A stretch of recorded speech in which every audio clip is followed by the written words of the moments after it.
Hello, dear students. I am Jyotsna Bhatia, PGT Maths from KV number 3, Jalandhar, Kent. Dear students, today I am going to discuss with you the topic maxima and minima. Children, this is the last topic of your chapter number 6, that is application of derivatives. In today's session, I will be discussing definitions and all the results related to the topic. So, after attending this session, students, you will learn meaning of points of maxima and minima and maximum and minimum values of a given function. You will be learning meaning of points of local maxima and local minima and local maximum and local minimum values of functions at these points. You will learn meaning of points of absolute maxima and absolute minima and absolute maximum and minimum values of functions at these points. You will learn the method of finding maximum and minimum values of functions by using definitions, that is, without using derivatives. So students, now let us try to understand the concept of maxima. So let f is a function defined on an interval I.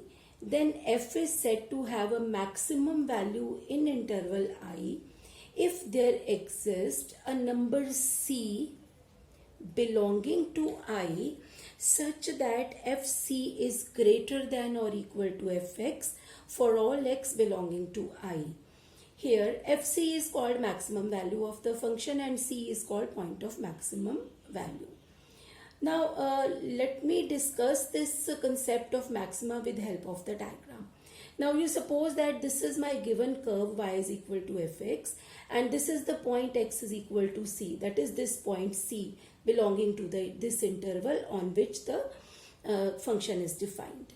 Now you can clearly see at the point x is equal to c, the value of y means value of fx, the value of y is the largest, whereas at other points value of y is less than this value of fx at the point x is equal to c.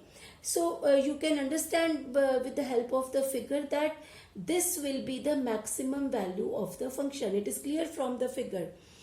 So according to this condition, if y at the point c is greatest of all the other y's, if fc is greater than or equal to all other fx means all other y, then c is called, this point is called point of maximum value, and the value of the function at this point, that is f of c, will be called as the maximum value of the function. Similarly students, we can discuss the concept of minima also. Now let us suppose that f is a function defined on an interval I. Then f is said to have a minimum value in I if there exists a c belonging to I such that f of c is less than equal to fx for all x belonging to I. Now see the condition here and compare it with the condition in maxima. In maxima, f of c is the greatest value and in minima, fc is the least value. That means if I understand it with the help of the figure, now if this is my curve and this is the point x is equal to c, so you can see that value of y at this point x is equal to c is the lowest and all other y's are greater than it. That is, if the value of y is less than all other values of y, if the value of y at a particular point is less than all other values of y, then this point is called point of minima and this value of y is called the minimum value of the function. So students, you can understand from the diagram that maximum values always give us peak in the graph and the minimum values always are at the valleys. These are called the peaks and these are called the valleys.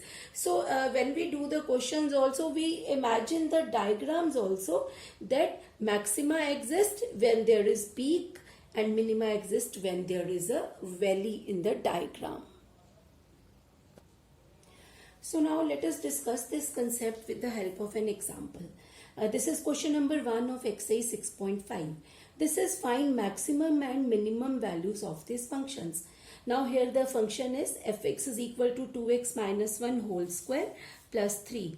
Now clearly in this question 2x minus 1 whole square is greater than or equal to 0, because it is a squared perfect square quantity, whole square quantity, so it will always be positive. So adding 3 on both sides.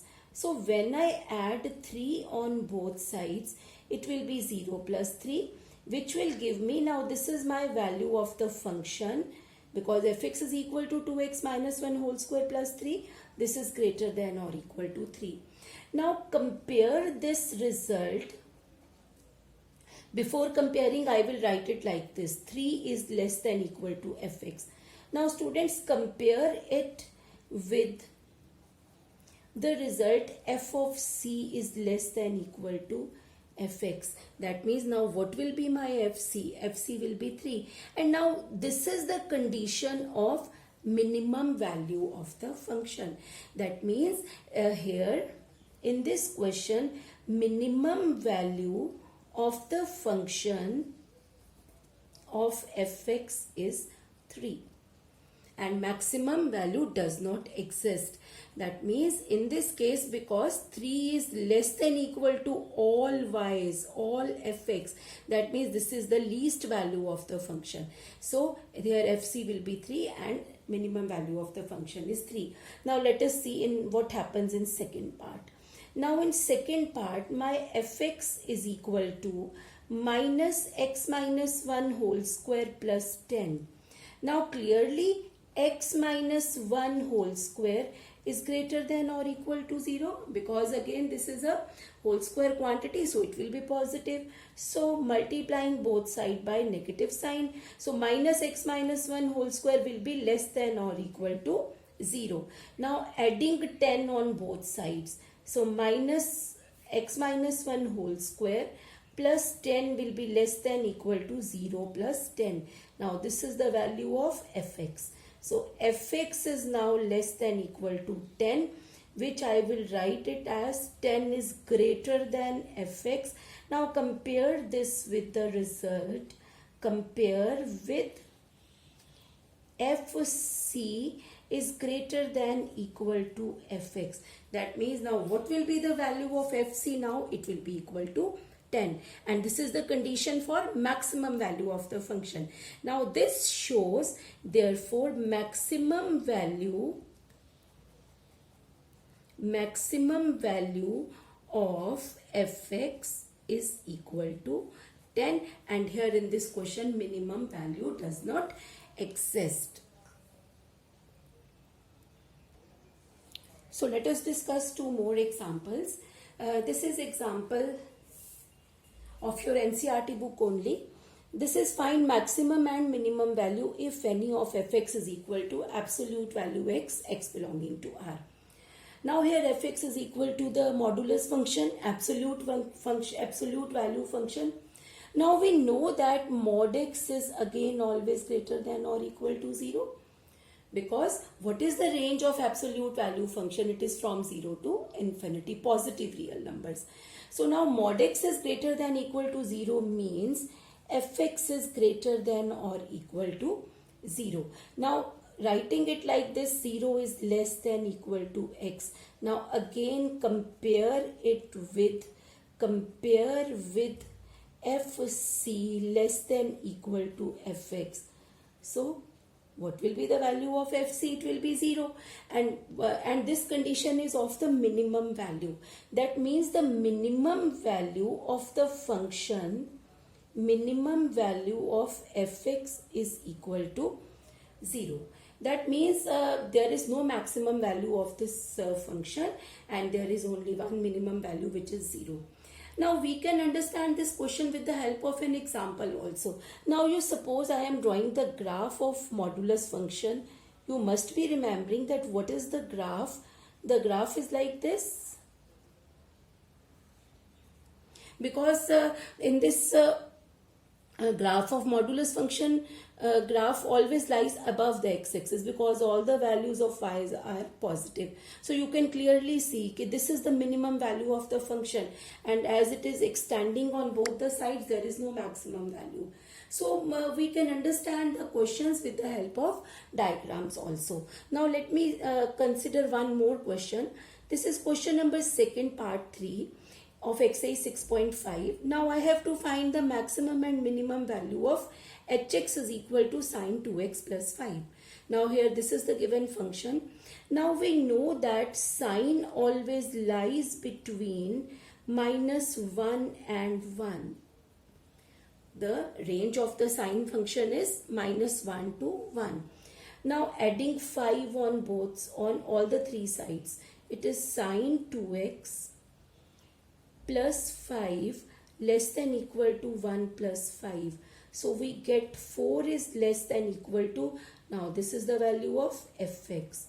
4 is less than equal to fx is less than equal to 6. Now let me consider this part of the inequality. That is, now 4 is less than equal to fx implies now let me compare it with compare with fc less than equal to fx.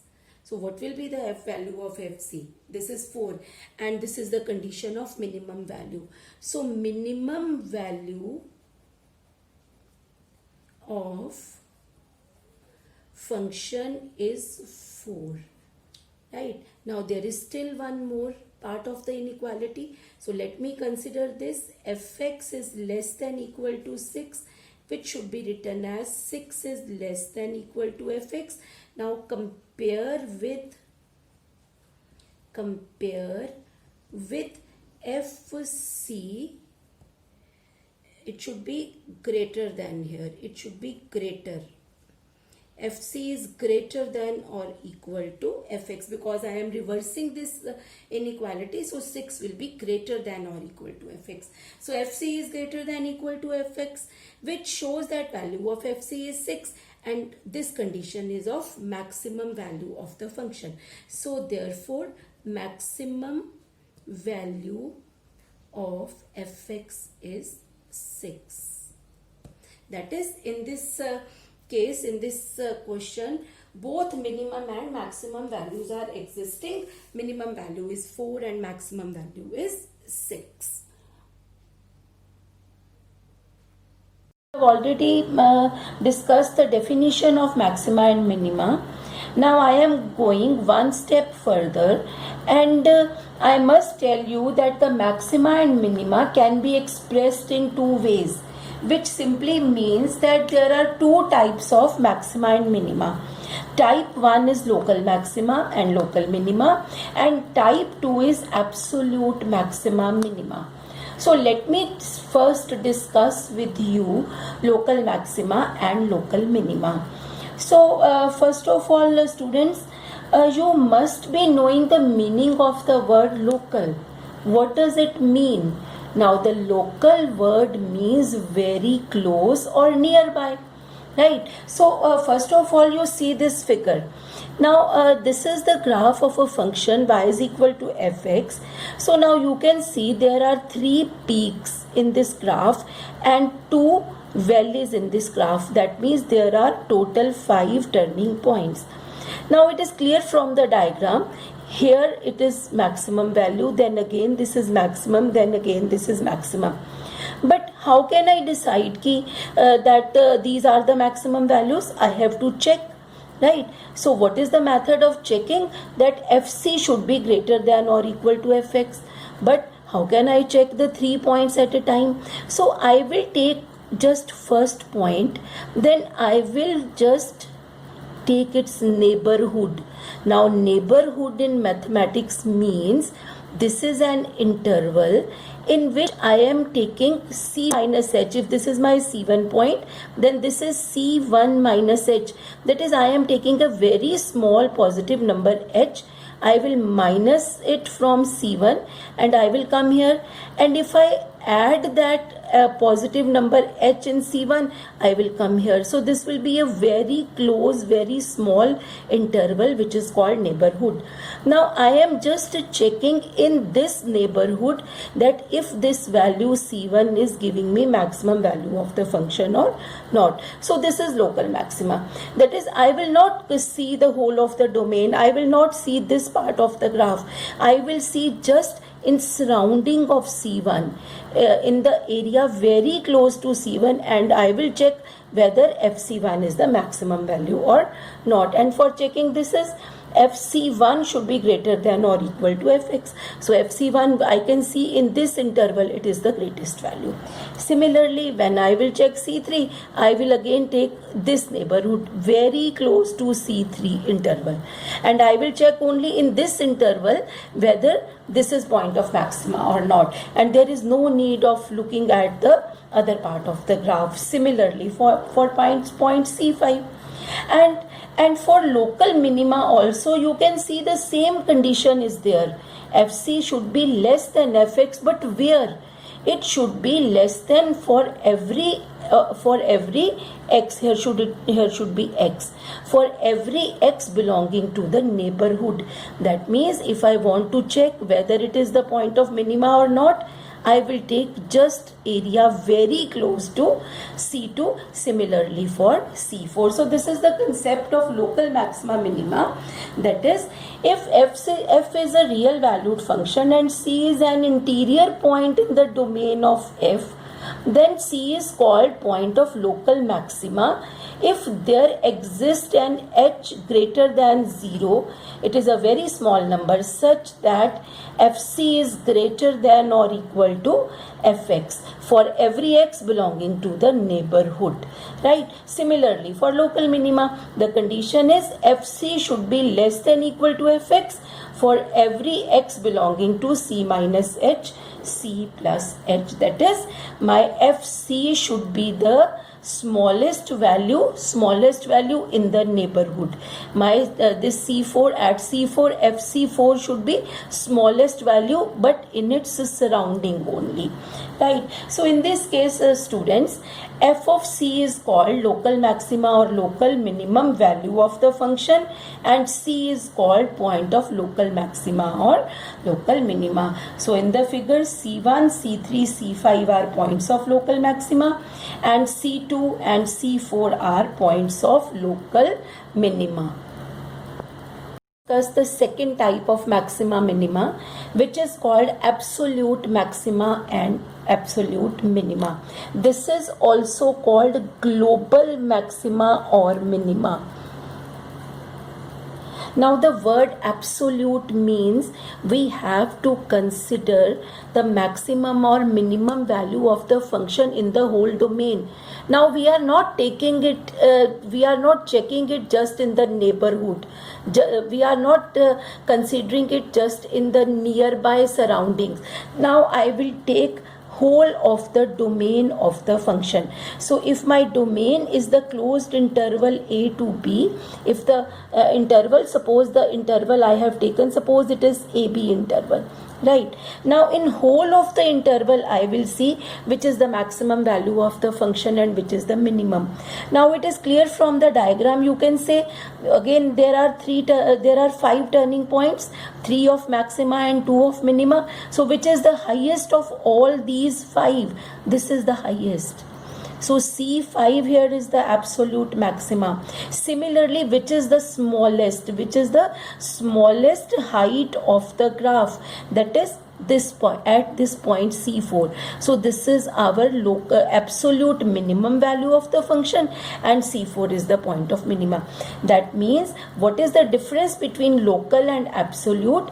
In local we just consider this part, that is just the surroundings, just the surroundings, just the surroundings, but in absolute I will consider whole of the interval, whole of the domain. So let f is a differentiable function on a closed interval I.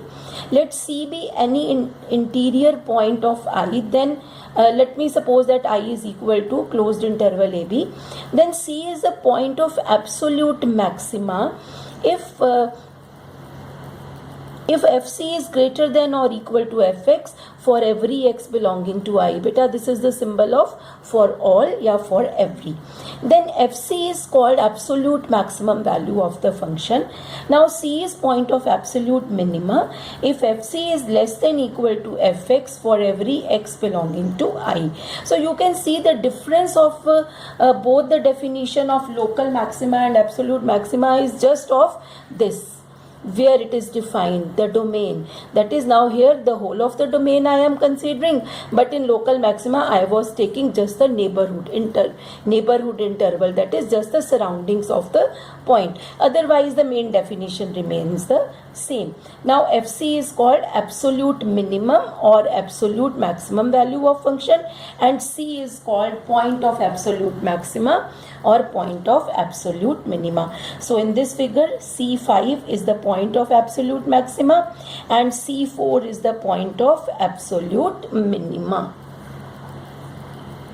Take I is equal to. So students, I have discussed with you almost all the definitions of this topic, that is maxima minima, then local maxima minima, then absolute maxima minima. But have you noticed one thing, that in all these discussions I have not mentioned anything about a derivative of the function, and surprisingly the name of our chapter is application of derivatives. So I have to discuss with you some connection between derivatives of the function and all these concepts of local maxima minima or absolute maxima minima and simply maxima minima. So now in this discussion I will simply explain you how derivative is affecting this local maxima or local minima or absolute maxima or absolute minima. So students, now once again look at this graph. This graph I have drawn just of a general function y is equal to fx. Now clearly in this figure there are total 3 turning points, 1, 2, 3. Remember that maxima or minima always exist at the turning points of the graph. Right. Now there are 2 turning points which depict maximum value, and there is 1 turning point which is giving me minimum value. Now let me hide this part of the graph. Right. I will just consider only first part, that is C1 value. Now students, now you see that in this part what is happening. Now as C1 is the point of minima and this is the C1 is the point of maxima and this is the maximum value of the function. Now what is happening? If I see on the left side of this point, my graph is increasing. But when I see at the right side of this graph, the function is decreasing. It is decreasing. Now that means when my graph of the function shifts from increasing to decreasing, then I get a peak, and then that is the point of maxima. Right. Now when a function is increasing, you have already studied derivative is positive, but when a function is decreasing, derivative is negative. Right. That means my derivative is shifting from positive to negative in case of maxima. My derivative is shifting from positive to negative in case of maxima. Now can you guess, if a variable shifts its value from positive to negative, from where it has to pass? Naturally it has to pass from 0. I can show you from this small diagram. That is, if any variable is here and its value is positive, now it has come here and its value is negative, from where it has to pass? Naturally it has to pass from 0. That means at this point at this point derivatives value will be equal to 0. So simply I can give you this result that the local maxima, the point at which the local maxima exists, at that point derivative is equal to 0. Similarly, if I see this part of the graph for minima, again you simply see this part of the graph, right? Now for minimum value, what is happening? Now C2 is the point of minima. Now if I see the left side, from left side the function is decreasing, and on right side function is increasing. Now when it is decreasing, derivative will be negative, and when it is increasing, derivative will be positive. Then what will happen at this point? Naturally, at this point my derivative at the point C2 will be 0. That means if my function is shifts from decreasing to increasing, I will be having point of minima, and if it is shifting from positive to negative, derivatives is shifting from positive to negative, I will be having maxima, right? Again here also it is increasing and decreasing. So there is a theorem regarding this. Let f is a function defined on an open interval I. Let C belongs to I be any point. If f has a local maxima or a local minima at a point, if f has a local maxima or local minima at a point, then its derivative at that point must be equal to 0. And there is one more condition. There are some examples where f is not differentiable. That is, if local maxima or local minima exist at a point, then either derivative is 0 or f will not be differentiable at that point. Now for this part I have already explained you from the diagram. Now for this part, let me give you an example.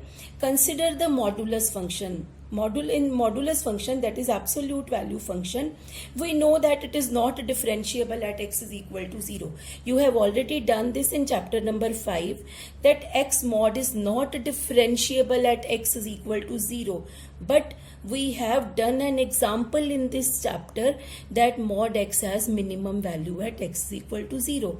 That is, its minimum value is existing but at a point, but at that point it is not differentiable. So that justifies my theorem that if f has a local maxima or local minima at x is equal to c, then either derivative at that point is 0 or function is not differentiable at that point.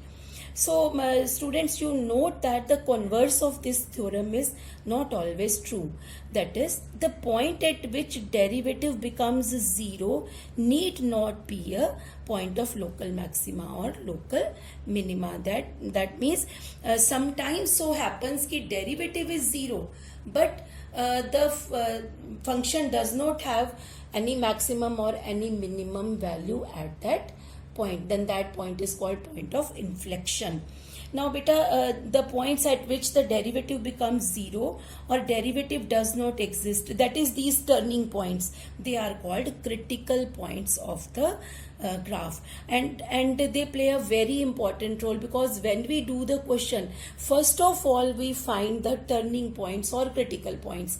That is the points at which the derivative is 0 or derivative does not exist. So after finding that, then we check whether these points are points of maxima or minima. So students, before closing this session, let us briefly discuss what we have studied today. So today we have studied that if y is equal to fx is a given function, then fx will have maximum value at x is equal to c if fc is greater than or equal to fx for all x belonging to domain of the function.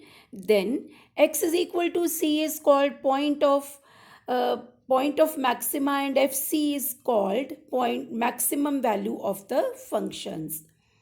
we have also learned that if y is equal to fx is given function, then fx will have minimum value at x is equal to c if fc is less than equal to fx for all x belonging to domain of the function.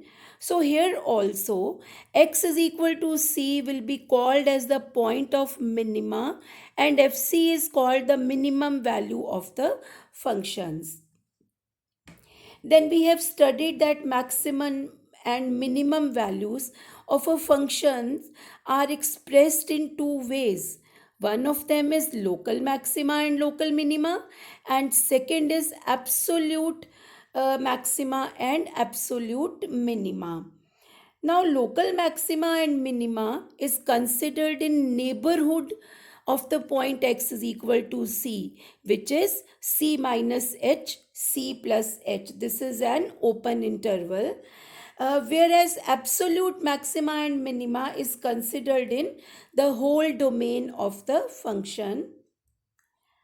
If a function has a local maxima or local minima at a point x is equal to c, then f dash c is equal to 0 or the given function is not differentiable at x is equal to c.